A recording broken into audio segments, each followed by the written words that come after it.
question for Brian. If you launched a VC fund today, which sectors would you prioritize? And also avoid. Maybe start with avoid. That's easier.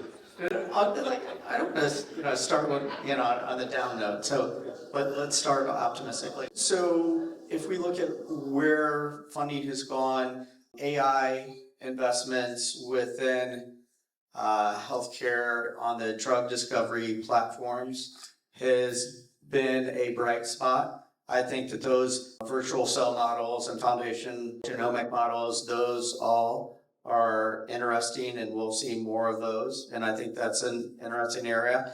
But I think fundamentally you're using these models to do drug discovery. And so I would be utilizing those models and putting together a basket of early stage assets, going to town, because my experience on Wall Street has been whenever everybody else is afraid to jump in, it's usually when you get the best returns. So that would be my top two areas. The other area is within healthcare services, speaking to the labor shortage issues. Right now, within, let's say, through October, there's been about 3.4 billion investments in AI healthcare services workflow agents. About 47% of that has been to those kinds of agents that are using as a foundational model ambient listening technology, voice dictation technologies. So that's an area that I think is going to continue to evolve. I think it's a foundational technology within the provider side of the workflows. So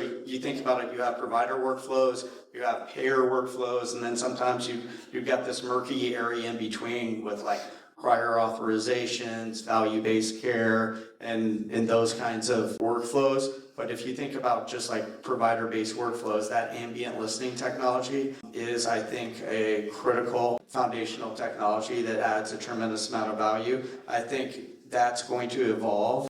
Right now, the focus is just listening, but it's also in the future going to listen for the tone of your voice, right? It's going to listen for environmental data, wheezing, like those kinds of things. You're referring to alternative data to extract alpha. Absolutely. And then additionally, there are like ambient like technologies where in this surgical room, they optically take the notes, right? And so taking optical cues. So right now we're listening. In the future, it's going to evolve to looking and taking optic cues, and that will all be pulled in and created a very interesting unstructured data set.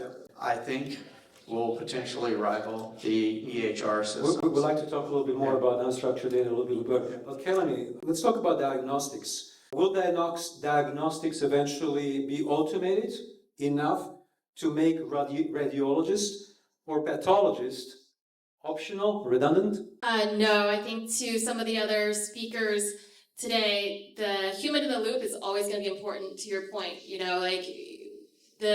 though there's 1,000 AI devices approved globally that can maybe do a breast cancer read or a lung nodule read the same or better than a radiologist, you're still going to have the regulators who want that diagnostic stamp from a human, and for liability reasons as well. The AI is going to be super important in radiology, and it's been like the first area of healthcare other than scribing. I think that's really coming in, but it's going to come in to take and absorb some of the issues with this huge labor shortage. So it'll be like a first triage so that the radiologist, for example, can focus on like the really important work they have to focus on.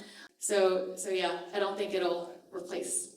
Okay, Ali? I agree. I think we should look at AI as an enabler as opposed to replacing the human interaction. And I would be careful about really trusting our lives entirely to systems and computers, right? They are enablers. That's very important. It's almost like flying a plane. We still have the autopilot function, but we do have two people in the cockpit. So I think it would be hard for any sovereign nation to really pass laws that remove all human interaction. We're not there yet. I don't think we should get there. Okay. Yeah, I would say like Siemens, for example, all our products we develop, we call airline analogy co-pilots. So I think the companies that are gonna succeed are the companies that create co-pilots, not autonomous stuff yet.